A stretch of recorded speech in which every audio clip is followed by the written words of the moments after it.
بەڵە خۆشەویستان لە تەوەرەی یەکەمی پرۆگرامەکەماندا باس لە بابەتێکی گرنگی هەم کۆمەڵایەتی هەم ئاینی دەکەین کە بێگومان ئاینی پیرۆزی ئیسلام زۆر گرنگی پێداوە وەگەر ئێمە ئەمە جێبەجێ بکەین لە کۆمەڵێک سەرێشە و گیر و گرفت و دەردەسەری ڕزگارمانە بێت ئەویش داپۆشینی هەڵە و کەم و کورتی بەرامبەرەکانمانە بێگومان مرۆڤ بەگشتی و موسڵمان و ئیماندار دوجار لە ژیانە لە بەریەکەوتنیە لەگەڵ کەسانی دیکەیە یان لە ژیانی ڕۆژانی خۆیان تووشی هەڵا تووشی کەم و کورتی تووشی گوناحە بێت ئایا لەسەر ئێمە واجبە ئەم هەڵەی بۆ داپۆشین یان لە نێو خەڵکیدا باسیکەین بێگومان یەکێک لە سیفەتەکانی خۆی پەروەردگار داپۆشەرە و سیفەتی زۆرینەی زۆری پێغەمبەران عليهم الصلاة والسلام هەروەها هاوڵانی پێغەمبەر صلى الله عليه وسلم و ڕزای خوا لەسەر هاوڵان بێت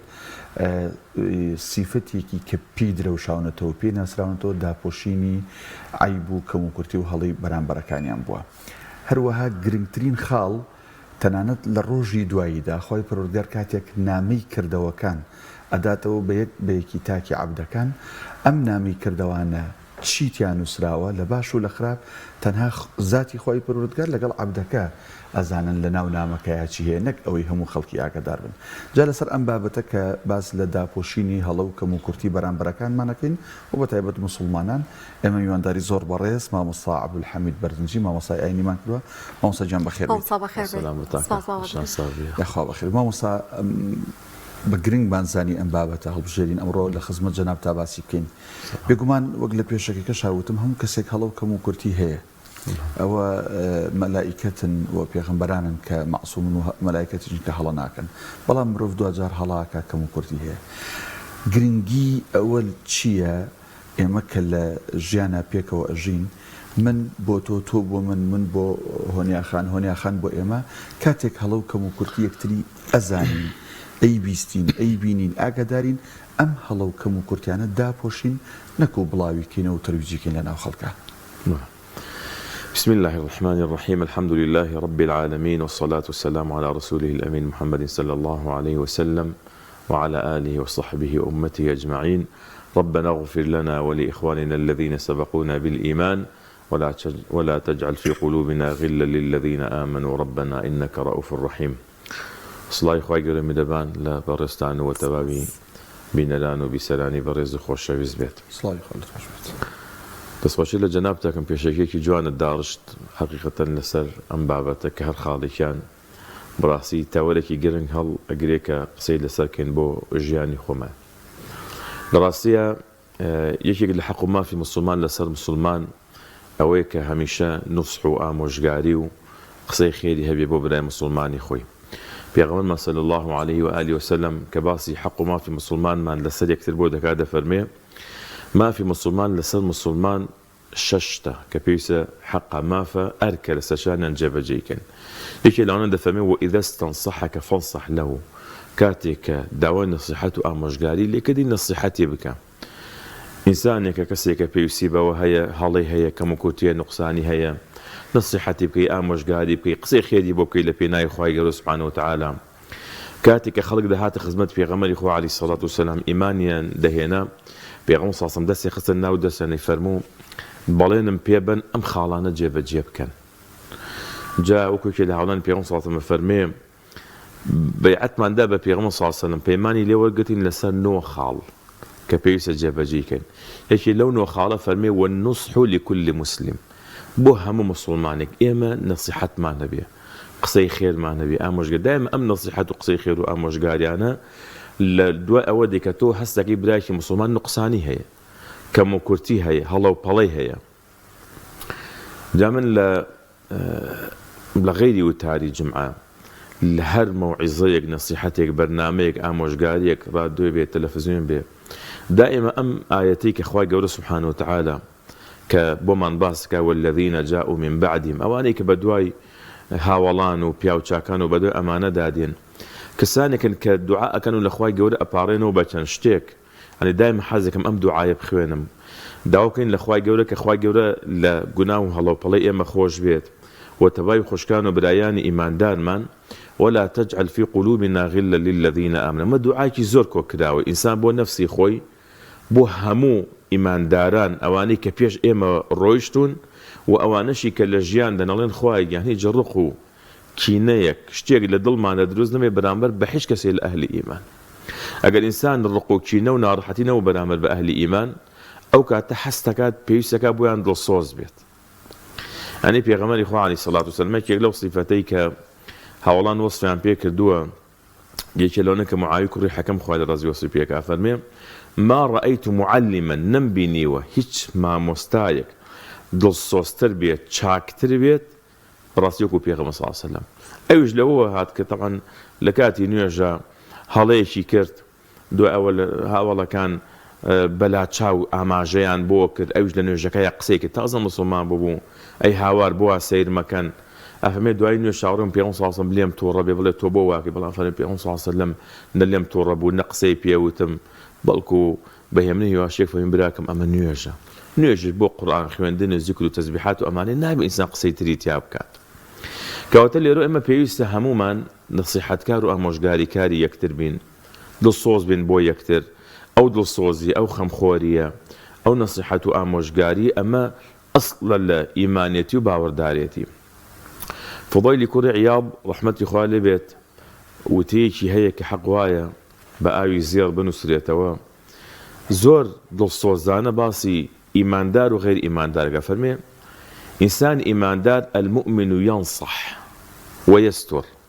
ئینسانی صفەتی ئیماندار وایە هەمیشە نەسیحەت و ئامۆژگاری بەرامبەرەکەیەکە و هەمیشە ستری ئەکات. هەر شتێک ببینێت لە برای مسلمانی خۆی لە خوشکی مسلمانی خۆی قەت بە دوای ئەوەوە نییە بڕواشتەکەی لە ناو خەڵکە باز بکات. صفەتی ئیماندار وایە هەمیشە نەسیحەت و ئامۆژگاری دەکات و هەمیشە داپۆشەرە. پێچەوانەکەی ئینسانی منافقە پەنا بەخوا ئینسانی دووڕووە ئینسانێکە کە ناخی پاک نییە دەرونی پاک نییە. تەبەن ئەم منافقەی کە لێرەدا باسیەکە دوو جۆر منافق هەیە. جۆرێکیان منافقی عەقیدەییە ئەوەی کە لە سەردەمی پێغەمبەر صلی الله علیه وسلم کە لە ناخەوە کافر و بێباوەڕ بوون بەڵام بە زاهیر وەکو ئیماندار خۆیان نیشانەدا. ئەمە بۆ بوونەبارێکی گەورە بەسەر ئیسلام و مسلمانانەوە ئەوانە حسابیان لە کافر خراپترە و لە بنی جەهەنەمان ئەوەی مە باسی ئەوانە ناکەین. جۆرێکی ترێکە پێی ئەوترێ منافق ئەوەیە کە پێوتێ منافقی عەمەلی دووڕووی لە عەمەلدا لە کردەوەدا ئەو فەرمودەی کە ڕەنگە زۆر بەمان بیسوێتەوە کە پێغەمبەر صلی الله علیه وسلم فەرمێ نیشانەی ئینسانی دووڕوو سێشتە کاتێک کە قسەی کرد درۆی کرد کە وعدەی دا نەیباتە سەر کە ئەمانەتی لا داردا خیانەتی لێ بکات ئەمانە نیفاقە لە عەمەلە. جا فەرمێ ئینسانی منافق پەنا بەخوا ئینسانێک کە صفەتی دووڕوویی تایە کە ئیمانداری ساغ و پاک و خاوێن نییە ئەفەرمێ یەهتیک وەیەفضح ئەوەی هەمیشە صفەتی ئەوەی هەتکی برای مسلمانی خۆی کە خوشکی مسلمانی خۆی کە هەمیشە لە کەمین دابێ بۆیان وەیەفضح و هەمیشە یعنی ئاواتی ئەوەی ڕسوایان کات بیان شکێنێت یعنی زۆر یعنی دڵی بەوە خۆشە بێت بەوە وەکو ئەڵێ گەزگەز باڵا ئەکا کاتێک ئەبێنێ مسلمانێکە کە بێتە ناو هەڵەیەکەوە نوقسانێکی هەیە ئیتر لە ئەو جەژنە. زۆر باشە مامۆستا قسەیەکی جوان هەیە مامۆستایەکی ئاینی ئەڵێ ئێمە ونە پاک و باش و چاک نین ئەگەر خوای گەورە هەڵە و کەمکورتیەکانمان دانەپۆشێت ئەی بۆیە هەمومان هەڵە و کەمکورتیمان هەیە بەڵام زۆر جار بەندەکانی خوا ئەو هەڵە و کەمکورتیانت دەرەخانیان باسیەکەن لێرە و لەوێ ینی کار لەسەرەوەکەن. پرسیارەکە لێرەدایە هەڵە و تاوانی ئەو کەسە چییە کە بۆ نمونە براکەی ناشرینەکەیان بە ناشرینی باسیەکە فەسحێکە قسەی دەربارەکە. خۆی ئێمە کە کاتی دەڵێن ئێمە مرۆڤین یەتر صفەتی ئینسان وایە ئینسان پڕێتی لە هەموو هەڵە و کەموکوتی و نوقسانی ئێمە کامڵ نین. لە حەدیثی صحیح هاتووە ئیمام مسلم ڕوایەتێکە پێغەمبەر صلی الله علیه وسلم فەرمێ کاتی کە خوای گەورە ئادەمی دروست کرد کە درێژەکەی فەرمێ 6 زیراع بوو تقریبا 30 مەتری ئێستا دەکات کە خوای گەورە دروستی کرد ئێشتا ڕۆح نەکرابوو بە بەریا بۆ ماوەیەک هێشتیەوە. جا فەرمێ شەیطان بە دەوری ئەهات بە دەوری ئادەم ئاهات سەیرێ کرد ئەم مەخلوقە چییە ئەم دروستکراوە چێ فەرمێ ئەهات ئەچووە لای ڕاستی ئەچووە لای چەپی ئەچووە لای سەری ئەچووە لای قاچی ئاوا سەیریە کرد و ئەهات و بەلایە ئەڕۆی ئەڵێ فەلەمما ڕەئاه ئەجوەفە كاتك آدمي بيني ناوي بوشا جاهنيك فمن بوش يعني بمعنى أويك وأنا بقولين شتيك نية شون شتيك هي أوا دروي ناوي همي برا أواني يعني ناوي بوش هايتيايا يان جوف بمعنى أويك شون اللي ناوسكي هي كإنسان يعني بيويسي بخوادن وخوادن وأمجورشتان هي عليك الشكاتي كشيطان بيستي أما ناوي بوشة زاني أما خلق لا يتمالك أما مخلوق هيك بهيز نية بتوانا نية خوراقر نية زاني أما يعني أم مخلوقة زو شتكاريتي أكا تأثيريتي أكا دام زلاو نية جاء إما يعني هكسك لناخي خوي دابي إما بزانين إما مروفين إنسانيش مخلوقك بهيز نية خلق الإنسان ضعيفا إما كبرز دام جت بيكد أجر خوي جورة بفضل ومنتي خوي رحمان فينا كات بخوا ونمان كموكوتي ونقصاني وهلا وبلا هي هالخوي جورة بالرحمة خوي براسي إما دام أنا بوش يعني إما بيني خوما ونخوا بأني أكينا ودنياك بأمري وبفرماني خوي جورة مان هي لنيوان يكتري دا دنيا كموكوتي ونقصاني معناه إنسان بي دائما لخوي وبرواني بو خلقي كاللخوة وروانيت بو برام بركت أبيت عذريك بوي يعني كاتك أبيني هاليقك شتيكي نشرا وناشريني اللي بدر أكويت براسي حول دي بوي ببوشيد لذا حزقم أماجبكم بيك خالك زور قرنقا أم صفتك إما باسي أكين باسي سيترو دا بوشين وأمانة بو حالتك كإنسان هاليق لبرام بركي أبينيت يان برجوي أكوي برام بركي شتيكي نشياو عليت أكات أوي كما بس ما بيلم أوي كزوزور خطر بنا بخوا أوي إنسان لكمين دابيت ببراي مسلماني خوي شاوري هلا بكات شاوري بكات دعاء بكات يعني شتيكي ليدر كويت لشوني كابلين والله كرة فلان كز أزاني وادر نشو شون كرة بخوا أوي لي كرة على خو من أو قصية باري بيم من أو أي كرم كرة من بوشتيكي أو أجرام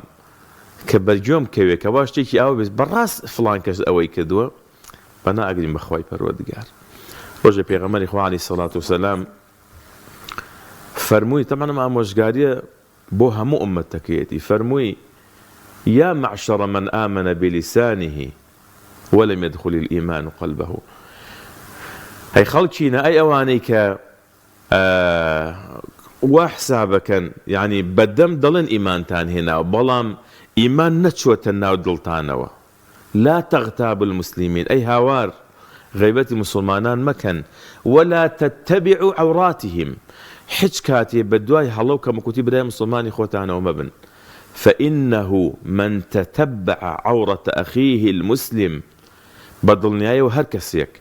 بدواي هلو كما كتب دايما مسلماني خويا وبيته بدواي داب قريت تتبع الله عورته أو كاتخواي جودة سبحانه وتعالى بدواي هلو كم كتير نقصان يكاني وبي وهركسيك خواي جودة بيوت هلو كم كتير نقصان كان يبو خاكي دربخات يفضحه الله ولو في جوف بيتي راست خواي جودة الشرمزارية كات خواي جودة بيريز وباحترامك أجر لنا وخزان وخانواتك يخوي الشابيت يعني وايل يديت أجر بياو بيت جن حسابي بوناكا من الحسابي بوناكا ما خم جاري وهي بنا بخوا بيسوم من الخلق الله والله ما مصا اوي بيبيز بيبو معلوم منالي كم بلا والله نرزم ليقرن ن احترامم ليقرن ن سباس يعني برامبر بمن اما يشيك لو خللانا بنا بخوا رنقه ام كسيكي بلوانيك باسي خلقك باسي هلو كم كوتي خلقك باسي نقصاني خلقك يعني بيرون صاصا فرمي خواي جورا بقيمتك أخوي جورا يعني وايلي أكاب بهاي ناهيلت حتى أقلنا وخزان من الله كان يخوي شابت بتشابك السوق تماشايا وخز متكاري نقوك وباوكيك نقوك ودايكيك وكس كسكي مربي پروردگار برز أولي نارانن سببكي چيه بنا بخوا سببكي زماني خرافة برامر بمسلمان بداخو بشك يعني لجاني روجاني من خومانا أما بينين بداخو هم صار ئەگەر پێچوانەی ئەم فەرمودەیە وەرگین ئەی پاداشتی ئەو کەسانە چییە کە هەڵە و کەموکورتی و ناتەواویەکانی بەرامبەرەکانیان و تەنانەت خۆشیان ینی ئەو ئەو تاوان و هەڵەکەم و کورتانەی کردویانە وەکو بڵێ ئەها ئەو ترێ ینی شانازی پێوە ناکەن هەم هی خۆیان هەمی خەڵک داپۆشن ئەمانە لای خۆی پروردگار چ پاداشتێکیانەوە چ مژدەیەکێ بۆ ئەم جۆرە کەسانە. طبعا خوای گەورە سبحانه وتعالى یەک لە ناوە جوان و صیفەتە بەرزەکانی الستیر یعنی زۆر داپۆشەرە بۆ هەڵەوپەڵی بەندەکانی. پێغەمبەر صلی الله علیه و سلم ڕۆژێک پیاوێک هاتە لای باسی کەسێکی بۆ کرد وتی وەڵی ئەی پێغەمبەر صلی الله علیه و سلم فلان کەس ئاوایە. پێغەمبەر علیه السلام لە وەڵامدا فەرمووی ئەگەر هاتو تۆ سیتری ئەو برایەت بکردایە بەڕاستی ئەوە زۆر باشتر بۆ تۆ وەک لەوەی کە ئاوا باسیکەی. یعنی ئینسان کاتێک کە خۆی ئەڕازێنێتەوە بەم صیفەتە بەم ئاکارە بەرزە ئەمەشی کرد لە بەها باڵەکان کە خوای گەورە فەرمانی پێکردووە پێغەمبەر صلی الله علیه و سلم فەرمانی پێکردووە. یعنی صیفاتی بەندە ڕاستەقینەکانی خوای گەورە سبحانه وتعالى بەم شێوە بوو ئەگەر ئینسان بگاتە ئەو ئاستە ئیتر گەیشتۆتە ئاستی کە خوای گەورە مەبەستی خێری بەو ئینسانە هەیە. ئەم ینی فەرمایشتێکە لە فەرمایشتی کۆمەڵێک لە زانانی سەلەف و بەتایبەت لە تابعینەوە هاتووە کە فەرموویانە جا طبعا ئەم ئامۆژگاریە ئەمە قەناعەتم وایە ئەگەر هەر کەسێ لە ئێمە و بینەرانی بەڕێز هەمومان زۆر گرنگە بەڕاستی ئەگەر ئەم ئامۆژگاری لەگوێ بگرین واللهی خێرێکی زۆر دێتە ڕێمان بۆ دنیا و دوا ڕۆژمان. دەفەرمونون کەسانێک هەبوون هەمیشە بە دوای هەڵەوپەڵەی خەڵکیەوە بوون. ئەم کەسانە پەناگرین بەخوای گەورە کۆمەڵێک صیفەتی ناشرین و عیب و عاریان لێ دەرکەوت کەوتنە سەرزاری خەڵکی و ڕێز و شکۆ و حرمەتیان لە ناو خەڵکیدا نەما. سەبەکەی چی بچوو کە بە دوای هەڵەوپەڵەی خەڵکیەوە بوون. و فەرمێ کەسانێک هەبوون بەردەوام چاوی خۆیان گوێی خۆیان زبانی خۆیان دەپاراست لە هەڵەوپەڵەی خەڵکی هەتا خوای گەورە بەوە پاداشی دانەوە کە هەڵە و پەڵە و کەموکۆتی و نوقسانیەکانیان خوای گەورە هەموویانی داپۆشی. یعنی ئینسان بترسی ئەگەر هاتوو بە هەڵەوپەڵەی خەڵکی باس کرد کۆمەڵێک شت بێتە ڕێگای کۆمەڵێک هەڵەوپەڵەی بۆ دروست ببێت بکەوێتە بەرچاوی خەڵک کە خوای گەورە سبحانه وتعالى یعنی بێبەهای بکا لە نێو خەڵکیدا. کەواتە ئەگەر ئینسانێک توانی بەم صیفەت و بەها گەورەیە خۆی بڕازێنێتەوە بەڕاستی ئەوە گەیشتۆتە صیفەتی مرۆڤە باڵەکان گەیشتۆتە ئەوانەی کە پێغەمبەری خوا عەلەیهی سەڵات وسەلام وەکو بەڕێزیشت ئاماژەت پێدا لە مقدمەکەیە ئەفەرمێ لە ڕۆژی قیامەتە خوای گەورە بەندەیەکی خۆی دەوەستێنێت خوای گەورە دەفەرمێ ئەتەعریف ذەنبە کەذا وەکەذا ئەزانی فڵانە تاوانت کرد ئەویش دەڵێ بەلا یا ڕەب ئەرە وەڵڵا خوای گیان دەزانم. خوای گەورە دەفەرمێ ئەتەعریف ذەنبە کەذا دەزانی ئەو شت کردووە دەڵێ بەڵێ حتى إذا قرره بذنوبه حتى ئیتر خۆی دان ئەنێ بە هەموو هەڵەو پەڵە و تاوانەکانی خۆیدا و کاتی خوای گەورە پێی دەڵێت ئەم کەسە ظن أنه قد هلك تەواو دەڵێ بەخوا تیاچوو چونکە ئینسان هەنێ تاوانی کردووە ئیتر کات و زەمن بەسەردا ڕۆیشتووە لە بیری چۆتەوە بەڵام کاتی خوای گەورە فەرمێ ئایا ئەوە دانە دێنێتەوە بیر دەڵێت تەواو بەخوایتە من تیاچوو. هەنجا خوای گەورە سبحانه وتعالى کۆتاییدا پێی دەفەرمێ فإني سترتها عليك في الدنيا لە ژیانی دنیا ئەمانم هەمووی بۆ داپۆشیت کەس پێی نەزانی وایە دەڵێ پەروەردگار خوای گەورە فەرمێ وإني سترتها عليك اليوم ئەم ڕۆژ بۆ داپۆشم لە گوناهەکانت خۆشم بڕۆ لە ناو بەهەشتەوە. ئەمە زانایان فەرموویانە پاداشتی ئەوانەیە کە لە ژیانی دنیا ئەهلی سیتر بوون یعنی دائما مرۆڤێکی پاک بوون ناخ پاک بوون هەمیشە پیان خۆش بوون چونکە خوای گەورە سبحانه وتعالى باسی سزای توندی ئەوانە ئەکا لە ڕۆژی قیامەتەکە فەرمێ إن الذين يحبون أن تشيع الفاحشة في الذين آمنوا ئەوانەی پیان خۆشە خراپە لە نێو خەڵکیدا بڵاو ببێتەوە. لە ڕاستیە بۆچی خوای گەورە فەرمێ إنما المؤمنون إخوة تەنها ئیمانداران برای یەکن چونکە ئەبێ ئیماندار برای یەکتر بێ ئاوێنەی یەکتر بێت لە سۆز و خەمخۆری یەکتر بێ بە پێچەوان و ئینسانی منافق ئینسانی کافر ئەوە لە کەمینایە بۆ تۆ ئەوە لە کەمیندایە بە تایبەت کاتێک بێوێن نەیارەکەی بشکێنێ ها لە وڵاتی خۆمان کاتێ بۆ نمونە مثل هەڵبژاد و انتخاباتی دێتە پێشەوە تەماشاکەی هەنێ خەڵکن ئەهلی ئیمان و باوەڕ و ئەوانە نین ئەگەڕێت بۆ نمونە کەسێک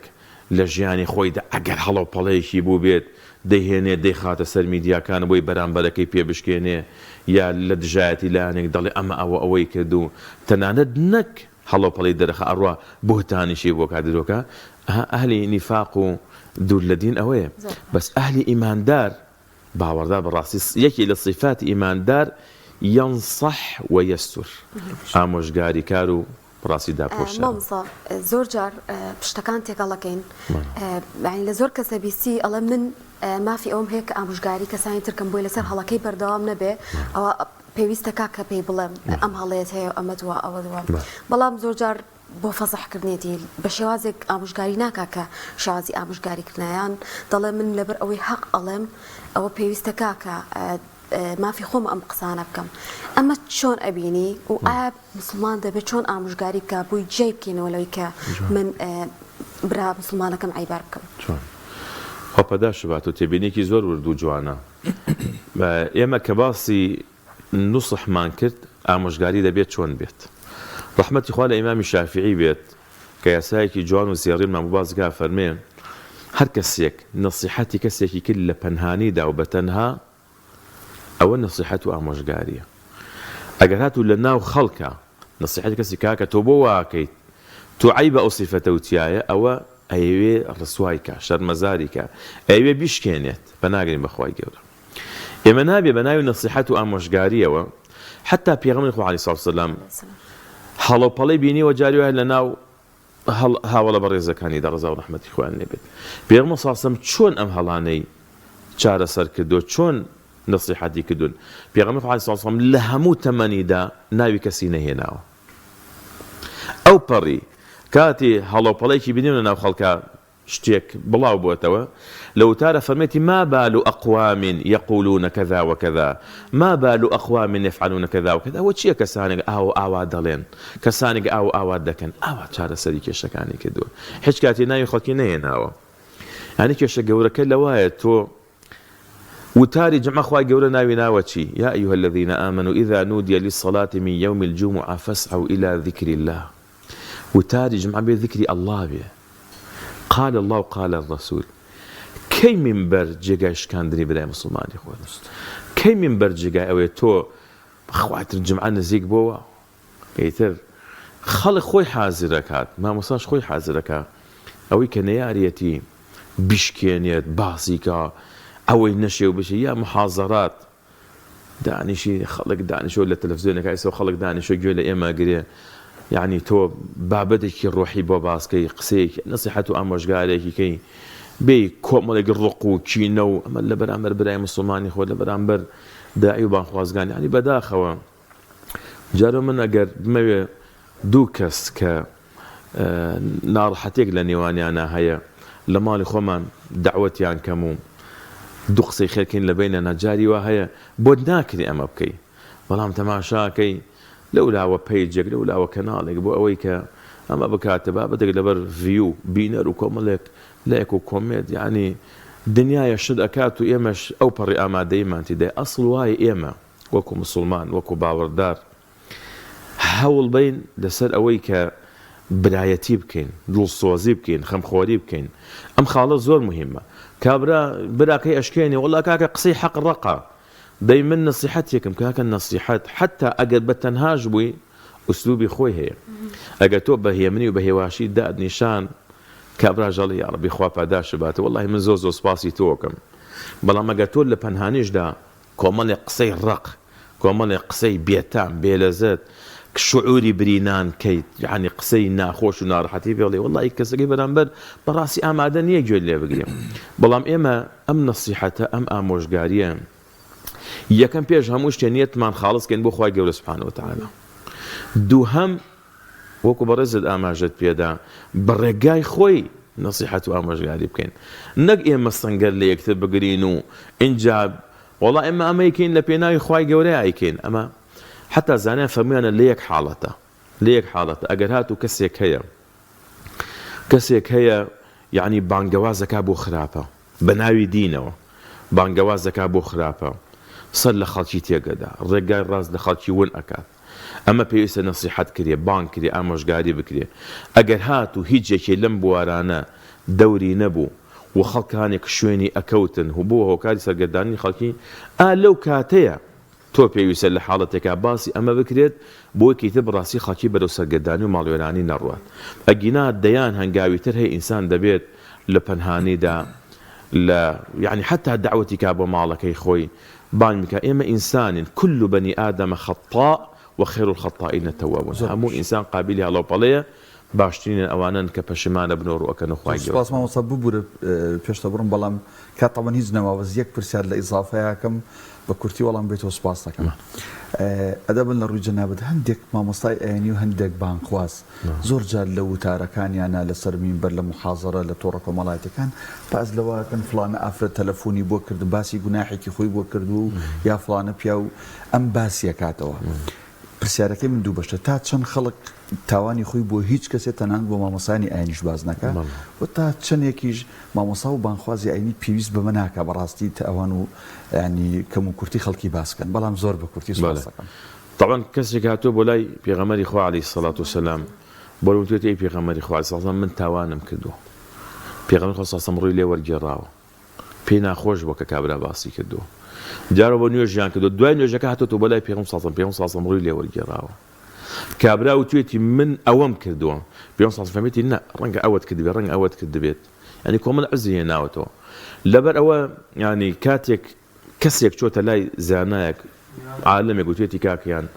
مامۆستاگیان تووشی هێن وتێتی خوای گەورە ستری کردووی بڕۆ خۆت سیترکە